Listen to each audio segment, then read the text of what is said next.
most of neuroscience is focused on the wonders of the brain. Yeah. But I think there is a small but increasing number of neuroscientists that are now getting interested in how the heart actually plays the roles that I'm describing. Of course, the vagus nerve is one vehicle, one part of the anatomy which connects the mind and the brain to the functions of the heart. Right. But this idea of big heart intelligence that features particularly the heart as the governor of the mind energetically, is not just something that I concocted. This has a provenance to it. And if you go back to ancient Egypt, for example, the Egyptian embalmers would toss the brain and embalm the heart. That's right. Well, why do they do that? And I noticed that you have this wonderful Egyptian collection in your house. And one of these extraordinary scrolls portrays the passage of a soul to the next world, in which the heart is placed in a jug. Yes. And it is weighed against a feather. That is true. And in this particular lucky individual, as portrayed in your painting, the heart was lighter than the feather, which designated it, entitled this particular soul to enter the next world. The realm of Osiris. The realm of Osiris. So the Egyptians understood this very well. And indeed, if you look to most indigenous peoples, if you look to the Native American traditions, right here in Albuquerque, I went to this wonderful Indian Pueblo museum, and there the heart is honored in the Native American communities, not only at an individual level, but as a vehicle for connection to community. And this is really pretty fundamental to the ideas that I'm exploring in a very practical and sort of modern way. It seems as if our Western industrial culture has, to some degree, to a large degree, denigrated the role of the heart. Yeah. Well, I think that in several respects. One is that there's a very strange sort of alignment of values and value judgments.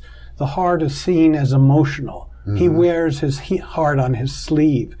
Actually, when I was beginning to practice law, I mean, one of the senior partners used that as a way to sort of capture and describe me in a not terribly positive way. You know, he wears his heart on the sleeve, meaning you're sort of emotional, sort of not quite stable. And you know, it's very interesting. There was, I am told, I wasn't there, but that one of the dicta or great sayings of Dean Griswold at the Harvard Law School. He said, at the Harvard Law School, we train the mind by narrowing it.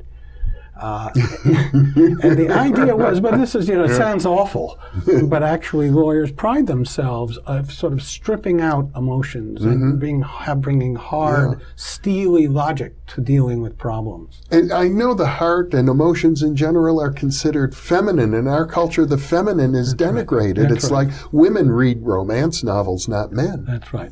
And the central point that I would like to make today is that the heart is an extraordinarily energetic faculty. We know that the electromagnetic energy field of the heart is actually greater than that of the brain. So just from basic physics, that means that the heart is an organ of enormous power. Much greater than the brain, isn't it? Well, I don't know whether the power of the heart is greater than the brain, but the key point is that the heart is both an energy field and a power center.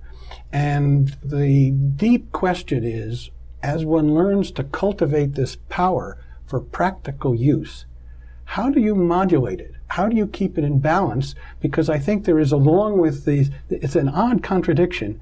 On one hand, as you say, in our culture, there is a trivialization of emotions in the heart, which is regarded as sort of feminine. Which is on the other hand, there is a really deep concern, particularly among those who are interested in, you know, sort of consciousness and areas of that about power.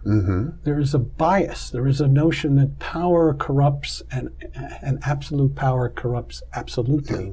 But my whole thrust of my work is that we should not run away from the power of the heart when combined with the mind, but particularly the heart is important because it modulates, it tempers the use of power.